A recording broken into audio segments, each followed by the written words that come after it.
Geórgia, Estados Unidos, manhã de novembro de 2022. O sol mal havia começado a rasgar o horizonte quando John pisou na varanda de sua propriedade. O ar estava gelado, mas o cheiro que invadiu suas narinas não era o do orvalho da manhã ou da terra úmida. O cenário diante dos seus olhos não parecia uma fazenda, mas um palco de um massacre medieval. O solo, antes coberto pela grama verde, estava tingido de um escarlate profundo, desenhando um mapa de violência brutal. Pedaços de pelagem cinzenta estavam espalhados como confetes macabros em uma festa da morte.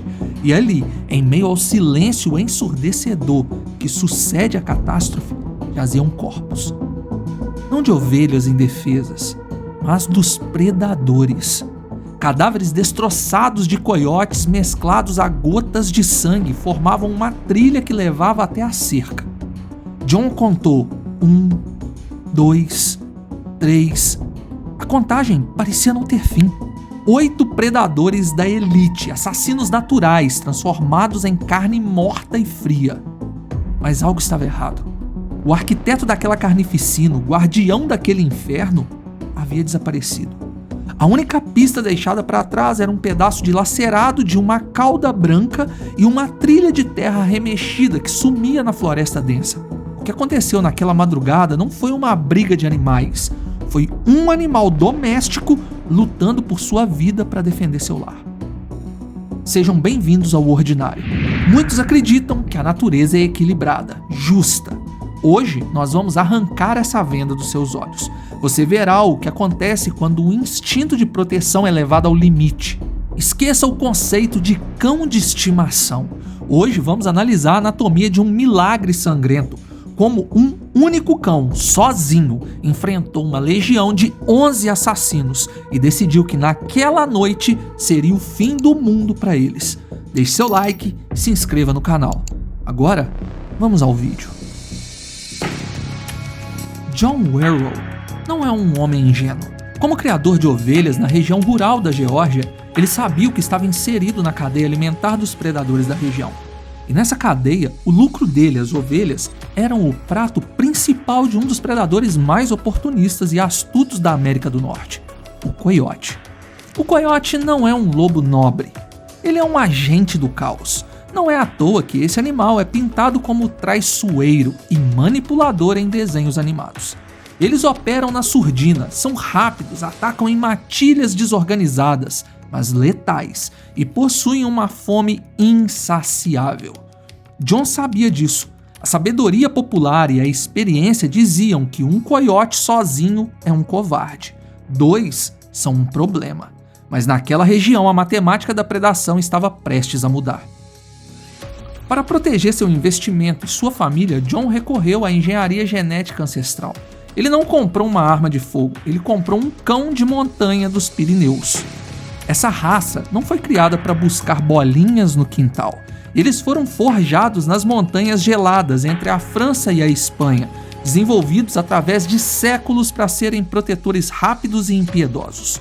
Um macho adulto é um titã, que pode ultrapassar os 60 quilos de músculo denso, protegido por uma pelagem que funciona como uma armadura contra dentes e garras. Eles possuem uma característica psicológica fascinante, uma paciência infinita que, quando quebrada, libera uma fúria vulcânica. John começou sua matilha de segurança. Com o tempo, a fazenda prosperou. Os coiotes, percebendo a presença dos titãs brancos e malhados, mantinham a distância. A dissuasão nuclear funcionava. Se 1 ou 2 invasores aparecessem, os cães os expulsavam com latidos que pareciam trovões. A vida seguia seu curso. Até que em 2020, John adquiriu mais ovelhas e por isso ele também trouxe para casa mais um cão. Um filhote de Pirineus totalmente branco, sem as manchas comuns da raça. Ele parecia uma nuvem, uma aparição. Foi batizado de Casper, em homenagem ao fantasminha camarada. Uma ironia cruel do destino, considerando que 2 anos depois ele faria jus ao nome não por ser amigável, mas por transformar seus inimigos em espíritos. Novembro de 2022. Casper agora era um adulto de 21 meses, um colosso jovem. no auge de sua potência física e com algo a mais para proteger. Ele agora era pai. Uma das fêmeas da matilha estava prenha, carregando a próxima geração de guardiões. Numa noite aparentemente comum, a fazenda estava em silêncio. Jon dormia, sua esposa dormia e o rebanho descansava. Mas na escuridão, olhos observavam. Não eram 2 coiotes, não eram 3. O que saiu da linha das árvores naquela madrugada não foi um grupo de caça, foi um exército de invasão. 11 coiotes. Uma alcateia maciça, coordenada, movida por uma fome desesperada e uma ousadia suicida. Eles não vieram apenas pelas ovelhas. A movimentação indicava algo mais sinistro. Eles cercaram o perímetro. Havia ovelhas doentes isoladas perto da casa. Elas estavam separadas do rebanho para que a enfermidade não espalhasse para as demais. Ou seja, eram presas fáceis. Além delas, havia a cadela prenha, também vulnerável. E havia a casa onde os humanos dormiam. O inferno começou com um som. Não o som da natureza, mas o som do pânico. A esposa de Jon estava na cozinha bebendo água quando notou a movimentação. Quando ela olhou pela janela, começou a gritar, despertando seu marido em meio ao caos sonoro de gritos, latidos e uivos. O coração de Jon disparou, a adrenalina inundou seu sistema, ele correu para a janela e o que viu paralisou sua alma. O pátio estava tomado. 11 silhuetas rápidas e letais avançavam. Os outros cães da fazenda, em menor número e pegos de surpresa, hesitaram. O instinto de autopreservação falou mais alto para a maioria deles. O medo é uma ferramenta poderosa, sabia? E naquela noite, o medo estava vencendo. Os coiotes avançavam em direção à fêmea grávida. Um deles se dirigia à janela onde a esposa de Jon gritava. A barreira havia sido rompida. O massacre era iminente. Jon, em desespero, agarrou uma vassoura, uma arma ridícula contra aquela ameaça, e correu para a porta. Mas ele não precisaria usá-la, porque naquele momento exato, algo dentro do Casper quebrou. Ou melhor, algo dentro do Casper despertou. Casper não recuou. Ele não latiu para avisar, ele partiu para a ofensiva. Um único cão contra 11 coiotes. A lógica dita que ele deveria ser despedaçado em segundos. Mas Casper não estava lutando, ele estava executando. Relatos e a análise da cena sugerem uma violência coreografada. Casper focava em um alvo. As suas mandíbulas, capazes de exercer uma pressão esmagadora, fechavam-se sobre o crânio e pescoço. Não havia mordidas de aviso, ele agarrava os coiotes e os sacudia como bonecos de pano, até que o inimigo desligasse. Mas os coiotes revidavam.